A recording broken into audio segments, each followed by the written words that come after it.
कांग्रेस नेता चित्रा ने सरकार से सवाल किया कि जब आचार संहिता के दौरान विधायकों को मंत्रिमंडल की शपथ दिलाई जा सकती है तो इन युवाओं की ज्वाइनिंग क्यों नहीं कराई जा सकती। कांग्रेस ने नेता चित्रा सरवारा ने भाजपा सरकार पर कटाक्ष करते हुए कहा कि सरकार की नीति और नियत में फर्क है। ये सरकार युवाओं को रोजगार देना नहीं चाहती। उन्होंने जारी एक प्रेस विज्ञप्ति में कहा कि किसी समय पर डीसी रेट के कच्चे पदों पर डाटा एंट्री ऑपरेटर, माली और पीएन जैसी पद भरे जाते थे, लेकिन आज पटवारी भी इसी माध्यम से लग रहे हैं। इस सरकारी ठेकेदार की निंदा करते हुए चित्रा ने कहा कि कांग्रेस की सरकार जल्द आएगी और आते ही हरियाणा रोजगार कौशल निगम के नाम में ये सरकारी ठेकेदारी की प्रथा खत्म करके पक्की नौकरी देगी। मुद्दा उठाते हुए चित्रा ने कहा कि हरियाणा सरकार ने हरियाणा रोजगार कौशल निगम के माध्यम से कॉन्ट्रैक्ट पर पूरे हरियाणा में 7,000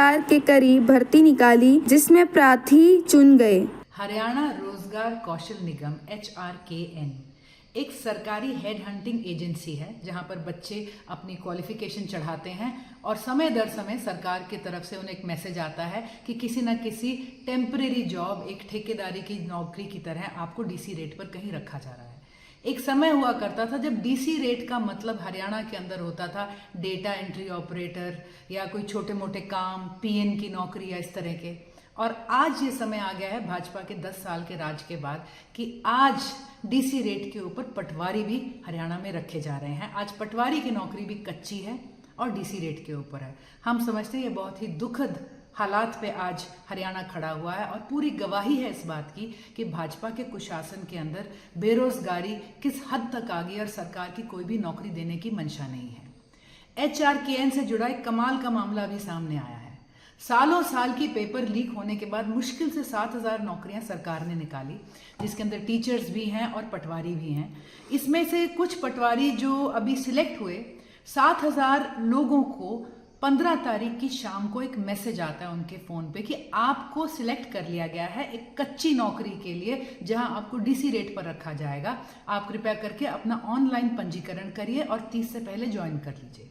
बच्चों ने फटाफट 15 को ही शाम को ऑनलाइन अपना पंजीकरण करा और कुछ बच्चे जो अगले दिन गए उनको तो नौकरी पे रख लिया गया, लेकिन कुछ बच्चों को ये बोला गया 16 मार्च को कि आचार संहिता लग चुकी है, अब हम आपको नौकरी पर नहीं रख सकते। हमारे सरकार से कुछ सवाल हैं इस मुद्दे के ऊपर। पहली बात तो ऐसा कैसे हो सकता है कि सिरसा के अंदर इसी नौकरी में निकले हुए लोगों को 16 तारीख को नियुक्ति पत्र दे दिया गया, लेकिन अंबाला के अंदर 25 ऐसे युवा और I'm sure युवतियां हैं जो जब नौकरी मांगने प्रशासन के दफ्तर 16 को पहुंचे तो उन्हें आचार संहिता का हवाला देकर वापस मोड़ दिया गया।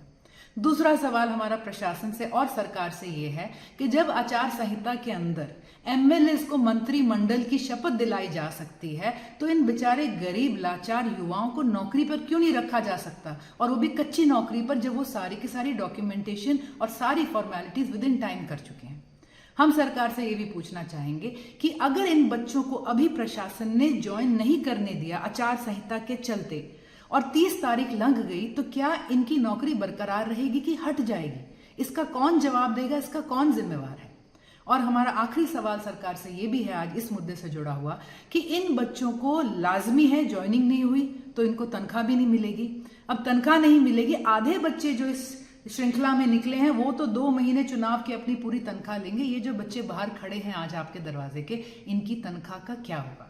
हम सरकार से यही कहना चाहेंगे कि कृपया करके, हम आपकी इस सिस्टम को अप्रूव नहीं करते, लेकिन जो भी मिल रहा है इन बच्चों को जो कच्ची नौकरी है इस पर आप समय पे इन्हें नियुक्त करें। आचार संहिता इन पे किसी तरह से लागू नहीं होनी चाहिए। अगर बड़े बड़े मंत्रियों पर नहीं हो रही है तो इन बेचारे कच्चे डीसी रेट वालों पे क्यों करी जाए।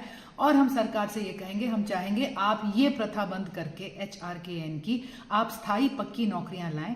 और जनता से हम ये कहेंगे कि समय बदलने वाला है, कांग्रेस की सरकार आने वाली है और आते ही ये प्रथा बंद करके पक्की नौकरियां हमारे देश के युवाओं को और बेटियों को कांग्रेस मुहैया कराएगी।